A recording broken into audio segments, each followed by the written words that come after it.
El, el presente artículo nos habla de diferentes formas y técnicas de intervención a nivel del sistema linfático, donde principalmente también enfatiza u optimiza la información respecto a no solamente el intervencionismo como tal, sino los exámenes diagnósticos, que también sirve de diagnóstico e intervención a la vez, aprovechando estas vías. Tenemos acá un cuadrito que nos describe cada una de ellas y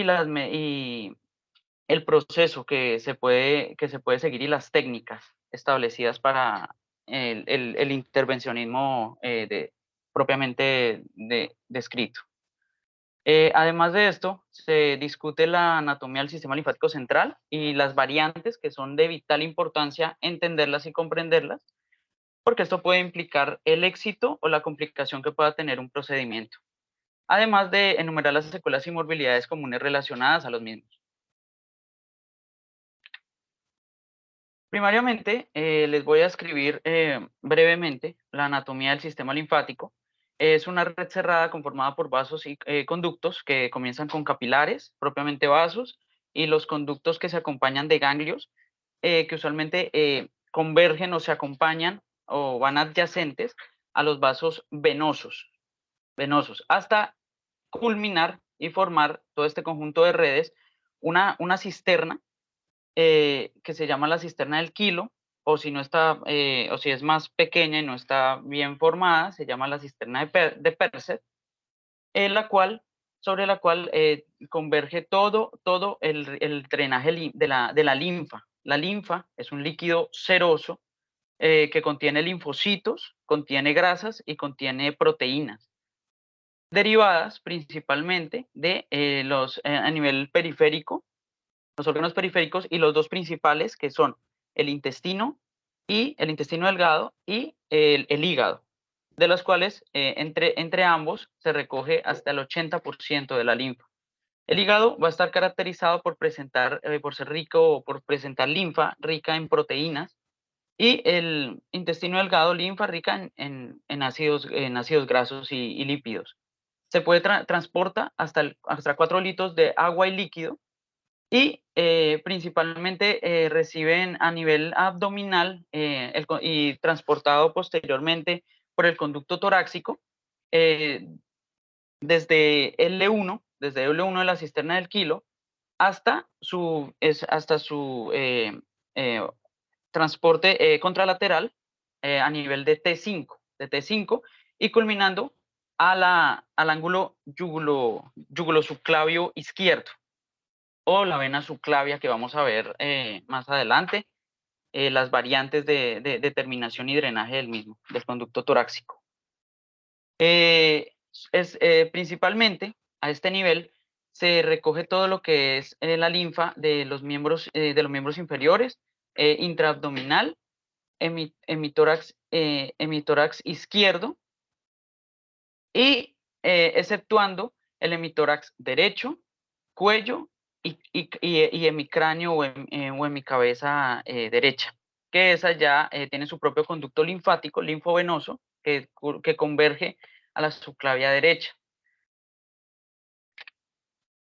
Como podemos observar acá, en el artículo nos describe las variantes anatómicas del sistema linfático, del conducto torácico principalmente, las cuales no, como tal, no implican una alteración de la homeostasis o la circulación propiamente dicha del sistema de la linfa, sino un requerimiento del conocimiento del mismo, a partir del cual nos define, como se decía previamente, una complicación o un éxito de cuando intervenimos sobre este sistema. Acá podemos observar el transcurso normal, la anatomía normal, entre un 40-60% de los casos, donde la cisterna del kilo, el conducto torácico, discurre entre la aorta y la vena hemiácigos, y culmina al ángulo yugulosubclavio izquierdo o la vena subclavia izquierda. Tenemos la otra variante donde se dispone más al lado izquierdo sobre la aorta, paraórtico, y culmina en el ángulo yugular subclavio. Y tenemos otra variante que se dispone más al lado derecho, retrocavo, y se discurre a la vena subclavia derecha. Y tenemos estas tres variantes que fueron en las que más enfatizó el artículo. ¿Por qué? La primera, donde hay una duplicación parcial, puede ser proximal o puede ser distal. ¿Esto en qué? ¿Por qué es importante conocerla? Porque dependiendo de esto, las técnicas de embolización principalmente van a ser definidas. Si es proximal, según la literatura, se describe que tiene que embolizarse ambos conductos para tener una tasa de éxito mayor frente al riego o a la fuga del kilo. Y si es distal, se puede realizar el proceso de embolización a nivel proximal. Si tenemos la variante plexiforme, la tasa de complicaciones es bastante alta porque no hay como tal un punto donde se pueda bloquear o embolizar el conducto. Tenía que ser directamente la cisterna del kilo, pero esto tiene complicaciones o derivaciones complejas de postquirúrgicas o postintervención. Y tenemos la ausencia de la cisterna del kilo, que dificultaría para el proceso de intervencionismo ver dónde se pudiera acceder, porque este es el referente anatómico principal. Tenemos también las variantes de donde puede terminar el conducto linfático, el ángulo yugular subclavio, tenemos el subclavio, tenemos también en la vena yugular externa directamente, en la vena yugular interna directamente, que no es relevante para para el documento que se está referenciando, ni para intervencionismo en este caso. También nos hablan de los trastornos linfáticos, por ejemplo, tenemos la fuga del cisterna del kilo, donde la causa más común es iatrogénica, ocurrida específicamente por la cirugía toracoabdominal. Otras causas incluidas puede ser la obstrucción no traumática, que una fuga secundaria a una neoplasia que rompa el conducto. También se han descrito anomalías estructurales como las malformaciones linfáticas. La incidencia en el caso de esofaguectomías o iatrogénica ha llegado hasta un 3.5% en la revisión sistemática de artículo, con secuelas de pérdidas de kilo que incluyen principalmente la desnutrición, porque les decía que también el kilo maneja proteínas, inmunosupresión, porque también maneja linfocito, y la propia hipovolemia por el líquido propio que se transporta que hasta 4 litros, como se describió previamente. En esta gráfica tenemos un caso de una reparación de hepaticoyeyunostomía complicada por ascitis quilosa en una mujer de 54 años que se sometió a un trasplante de hígado un mes antes. En este caso podemos observar un linfangiograma intranodal que muestra una anatomía tradicional, como debe verse el sistema linfático principalmente, a nivel inguinal, vertebral y ascendente. Sin fugas para este caso, y su culminación o su entrecruce a nivel de T5 y la culminación a la vena subclavia izquierda.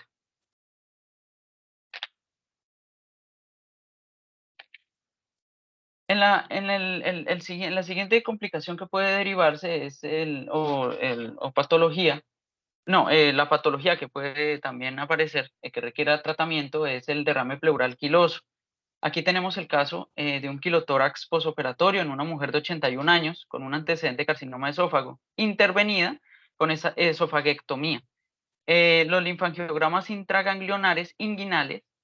nos muestran la cisterna del kilo, como pueden observar, y el conducto torácico pacificado, con una duplicación parcial del conducto torácico distal principalmente, como podemos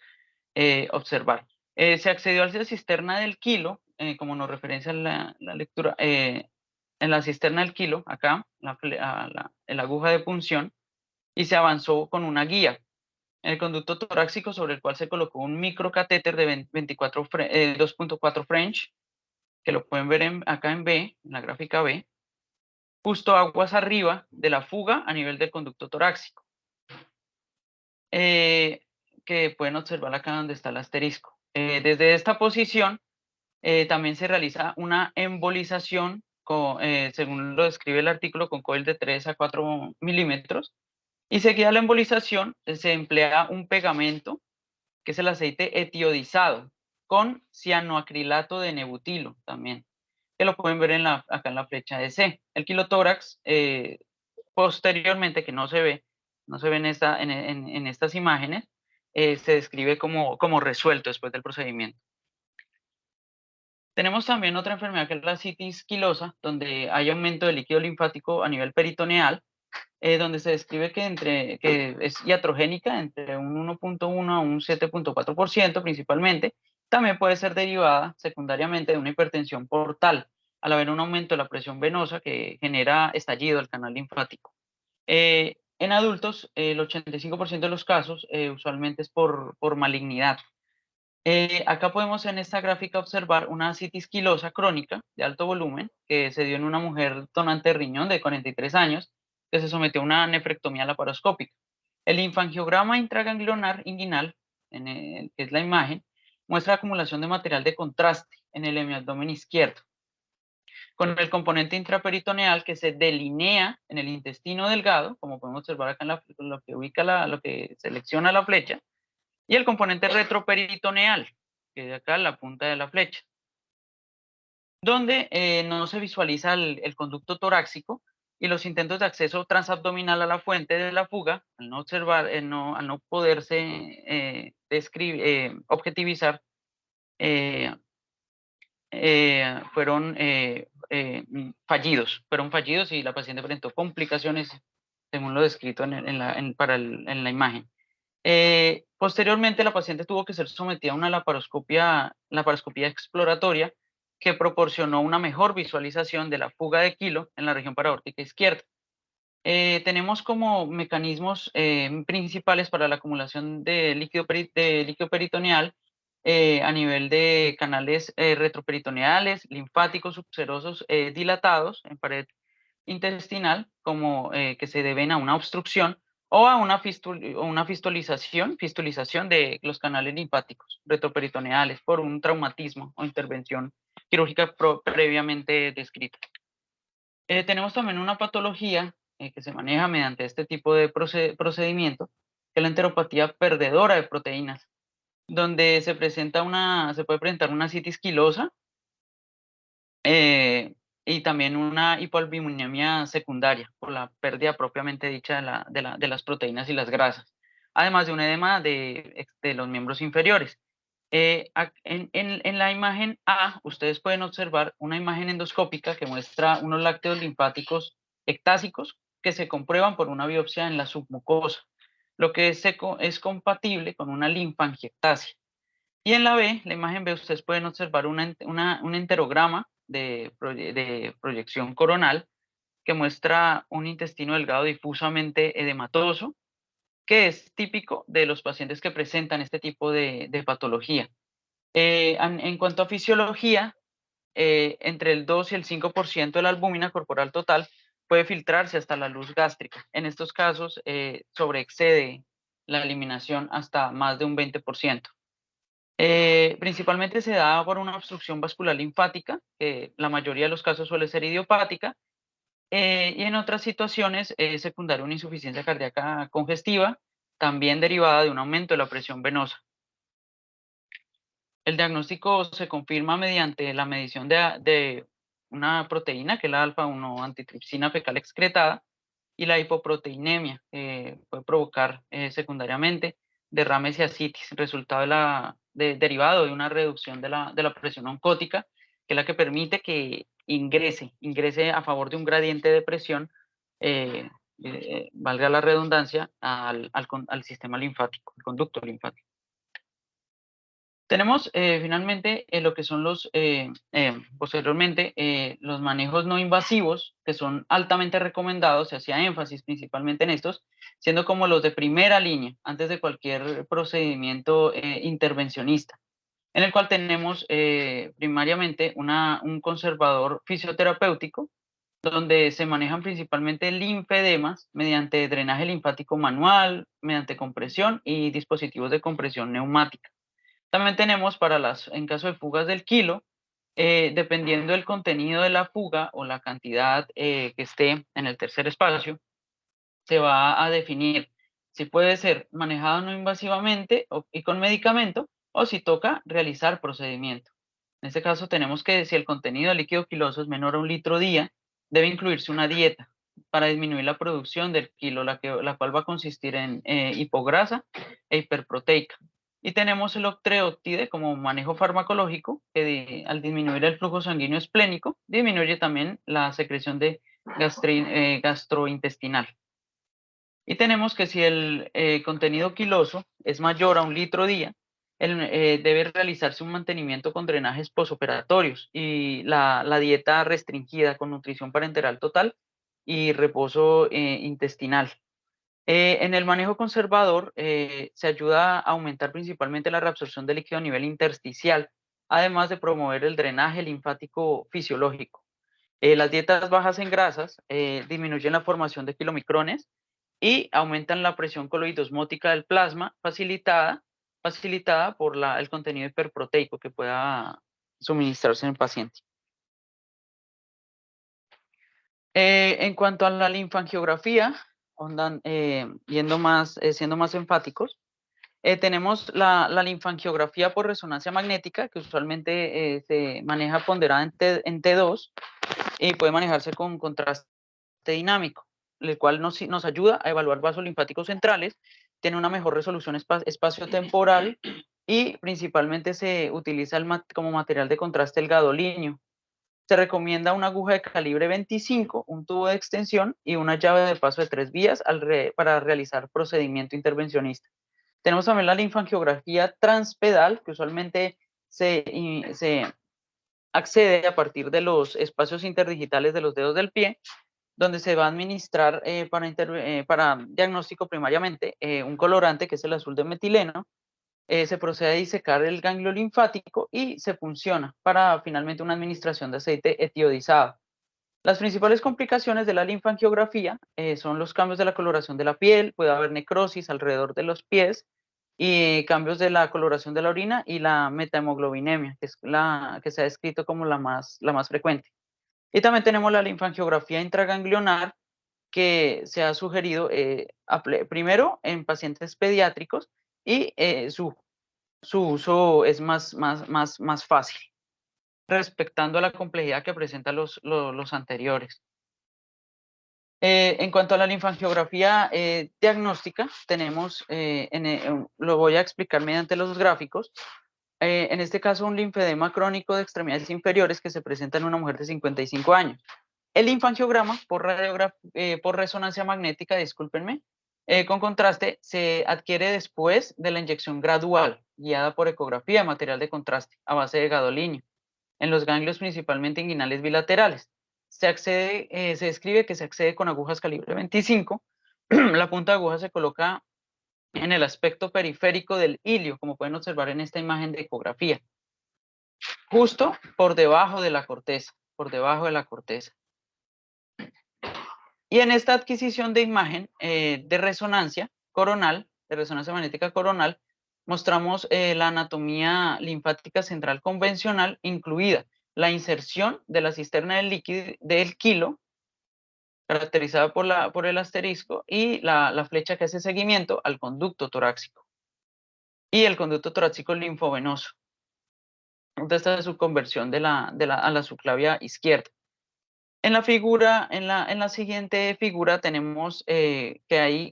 hay 4 vías linfáticas en la extremidad inferior, una anteromedial, una anterolateral,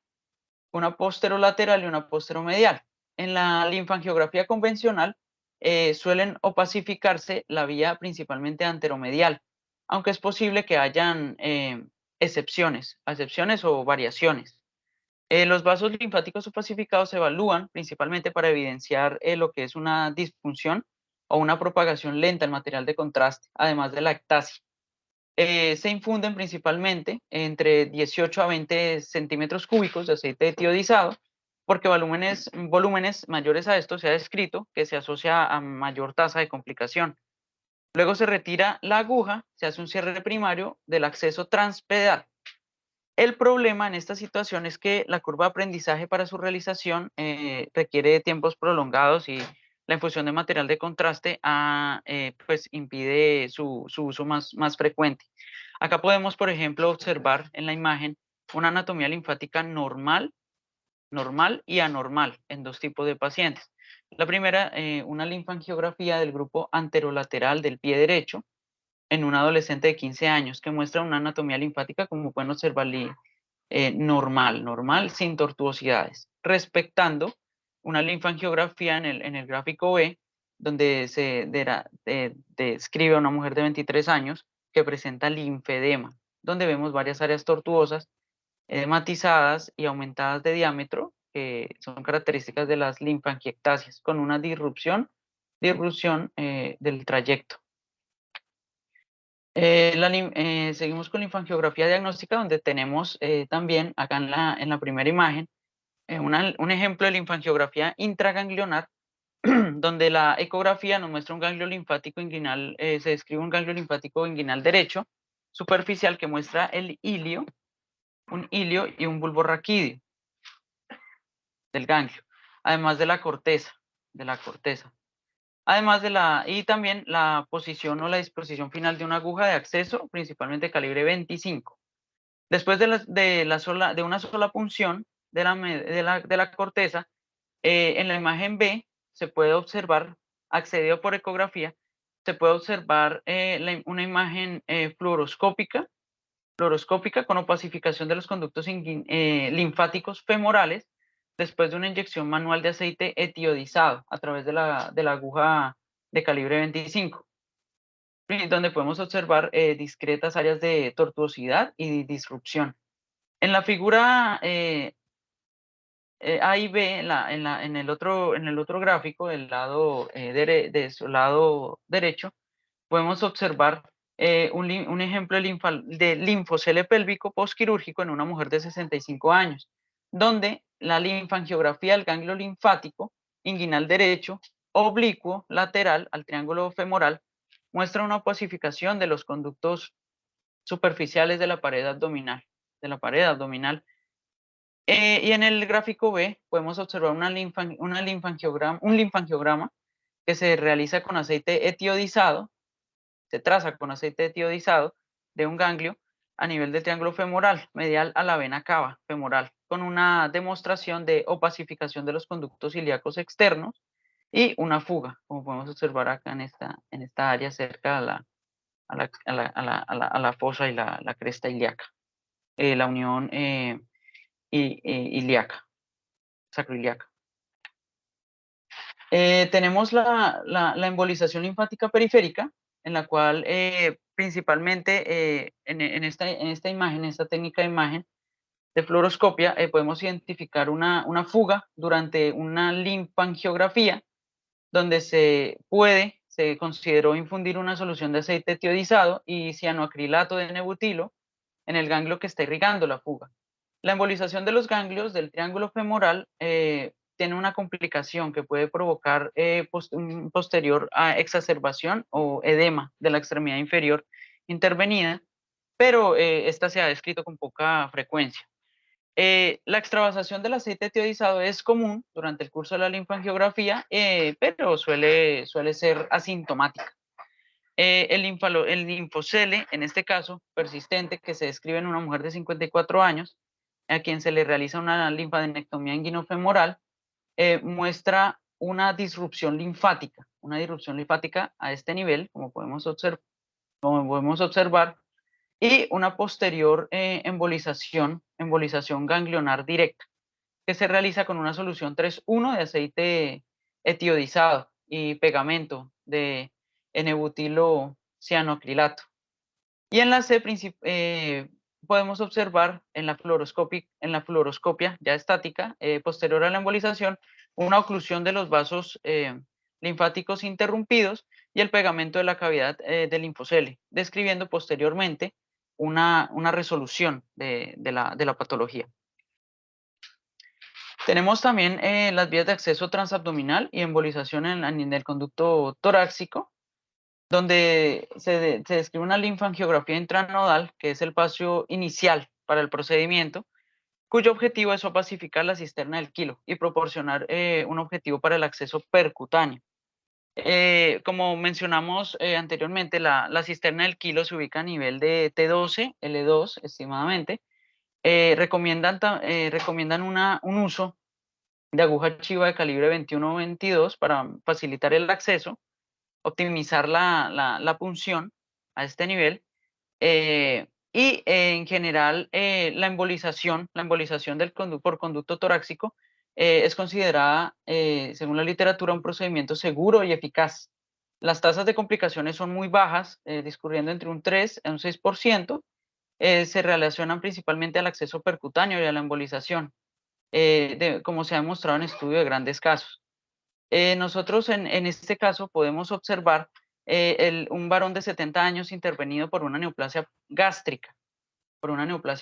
la podemos observar en la imagen axial en tomografía,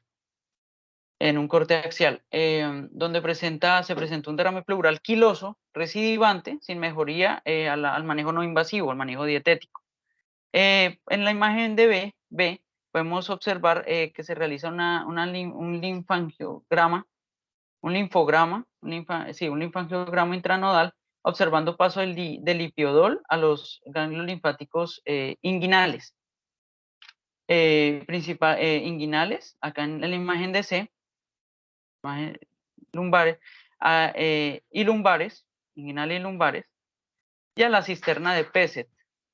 y a la cisterna de Pesset, discúlpeme, acá en la imagen de E, donde posteriormente se realiza un control del conducto torácico en el que no se observaron fugas, por lo que al procedimiento diagnóstico primariamente se define posteriormente considerar seguimiento con las medidas dietéticas. Tenemos también los accesos transvenosos y transcervicales retrógrados, donde acá podemos observar una bronquitis plástica en un hombre de 58 años, donde la imagen fluoroscópica en A se muestra con imágenes angiográficas por sustracción digital, muestran la porción cervical del conducto torácico. En B, un abordaje venoso que podemos verlo se realiza con un catéter angulado de 5 French, en la imagen en B, que se indica por la flecha, con una longitud del catéter indicada por la línea azul discontinua. Es utilizada para enganchar la inserción linfovenosa en el ángulo venoso yugular, a través del cual se introduce un microcatéter coaxial en el conducto torácico cervical para confirmar la posición y opacificar el conducto torácico, que se describe acá en la imagen B, discúlpenme, como una línea verde discontinua. Presentando también un calibre y curso típicos con una sola inserción linfovenosa confirmada y un pequeño canal accesorio en la porción cervical que se observa acá en la imagen fluoroscópica en C. Tenemos también los accesos transvenosos y transcervicales retrógrados, un quilotórax no traumático en un hombre de 42 años, donde en la imagen en A, en una ecografía Doppler color, en el ángulo venoso yugular izquierdo, muestra una estructura tubular, conducto torácico con una línea discontinua verde, la cual discurre entre estructuras arteriales y venosas adyacentes. Y en la imagen en B se muestra una aguja con micropunción dirigida principalmente a la terminal del conducto torácico, que es la línea discontinua roja. En la imagen fluoroscópica en C podemos observar un conducto torácico cervical después de adquirir el acceso transcervical retrógrado y la línea discontinua roja, donde se muestra un material de contraste inyectado que fluye anterogradamente desde el conducto torácico hasta la circulación venosa, del conducto torácico a la circulación venosa. Este acceso puede lograrse sin que el paciente se someta a una linfangiografía intraganglionar previa. Después de la punción, como se describe en las imágenes, se hace avanzar un microalambre de forma retrógrada para la posterior colocación del catéter. Los enfoques adicionales aumentan todavía más la probabilidad de una intervención linfática exitosa, ya que permite la debida evaluación de los conductos linfáticos torácicos y abdominales, además de facilitar las intervenciones linfáticas avanzadas, como una oclusión con balón o la linfoplastía o la colocación de un stent a nivel del conducto torácico. Las complicaciones que se han descrito con este tipo de intervenciones incluyen principalmente la más compleja, es la lesión de la arteria carótida por el nivel donde se realiza, la cual puede prevenirse con el uso de la ecografía y la interrupción del conducto torácico por la canalización, y puede darse por una interrupción del conducto torácico por la canalización retrógrada agresiva en estos casos. Tenemos también la colocación del stent del conducto torácico, que se describe que es muy bien tolerado por el paciente. El objetivo es interrumpir el flujo linfático central. Las complicaciones aproximadamente se dan en un 14% y son a largo plazo, como por ejemplo la embolización posoperatoria, la citis quilosa y la diarrea crónica. La embolización, que es la complicación más frecuente, debe tenerse en cuenta para no atravesar la vena porta al intentar obtener el acceso linfático, al intentar solventarla. Acá en este caso, pues, si seguimos con el paciente de la bronquitis plástica, donde las imágenes fluoroscópicas muestran un acceso cervical retrógrado con alambre de 0.018 pulgadas, con la vaina y la porción cervical hasta la abdominal del conducto torácico, cerca a la cisterna del kilo, que se describe acá en la punta de flecha. Tenemos que la principal, en la imagen en B, podemos observar que se retrajo la vaina y se desplegó una endoprótesis cubierta expandible a este nivel. Se describe que la colocación de las endoprótesis a nivel del conducto torácico se utilizan para tratar con éxito la interrupción del conducto torácico, los quilotórax no traumáticos, la bronquitis plástica y las presiones linfáticas elevadas por la hipertensión portal. La colocación de los stents es un avance técnico prometedor y tiene una amplia aplicabilidad potencial para anomalías linfáticas. Sin embargo, hasta donde se ha descrito en la literatura, no se han informado debidamente la permeabilidad a largo plazo que pueden discurrir en esta complicación, que es la embolización.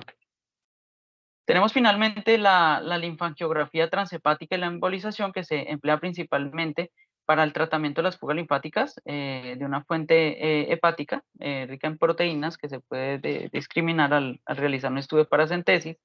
que se asocia fuertemente a una disección del ligamento hepatoduodenal o gastroduodenal,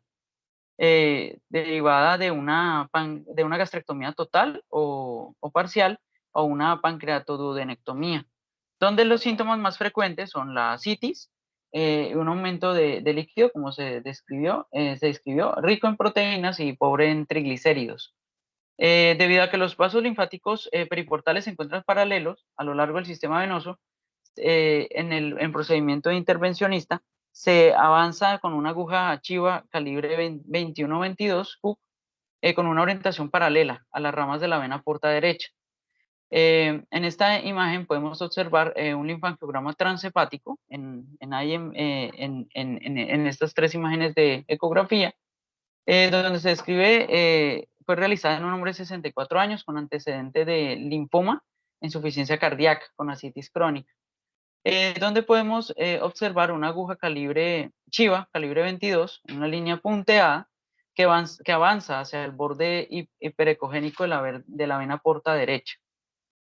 con orientación paralela principalmente. Y finalmente, en imagen en C, describen el acceso, y la imagen en C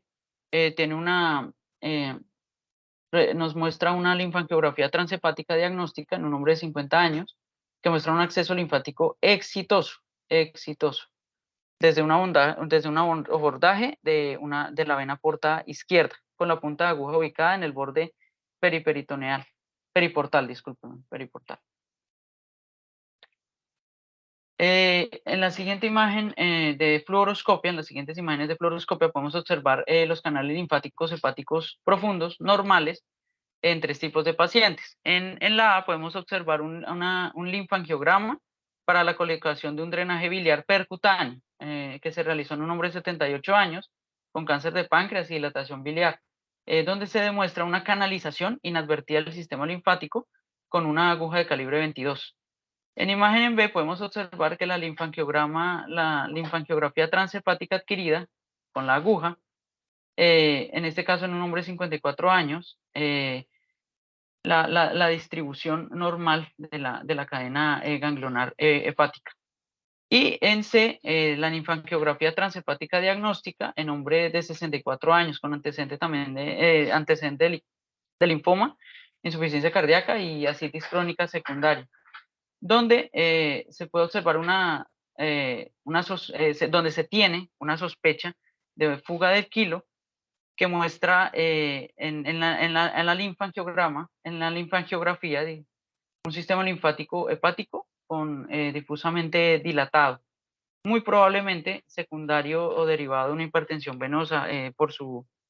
una hipertensión venosa por la propia insuficiencia cardíaca de base que tiene el paciente. En cuanto a las conclusiones, tenemos que primordialmente el conocimiento del sistema linfático y las áreas de flujo son de vital importancia de las mismas para efectos procedurales y de tratamiento y diagnóstico en pacientes con patología de conducto linfático. Tenemos también que los avances recientes en cuanto a intervencionismo y a imágenes linfáticas se han hecho para la radiología fundamental para un estudio más objetivo y multidisciplinario para manejo de las mismas afecciones en cuanto a alteraciones y enfermedades propias del sistema linfático. Eh, se debe hacer más énfasis en cuanto al ámbito de la linfangiografía por resonancia magnética, la intervención de conducto torácico y la linfangiografía transhepática con posterior embolización, además de su reconocimiento de complicaciones a corto y largo plazo. Y el efecto procedural en virtud de de una adecuada evolución o un manejo más propio y debido de este tipo de patologías. Bueno, muchas gracias.